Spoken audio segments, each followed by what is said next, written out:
Hello বন্ধুরা, এটা গাছ থেকে পেড়ে এনেছি। ওটা কি? তেঁতুল। কিরম দেখতে দেখি? এই তো। হ্যাঁ, ওটা কাঁচা তেঁতুল। হ্যাঁ, আর এগুলো পাকা। খাবে? ভাঙো।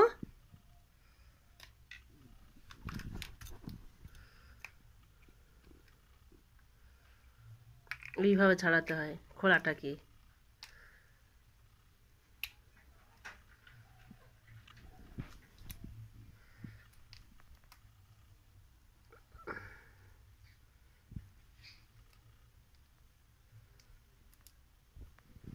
কই দেখি, ছাড়াতে কিরম দেখাতে দেখি।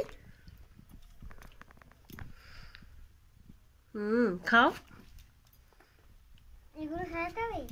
খাবে তো তাড়াতাড়ি। হুম। কেটে দিন তোমার।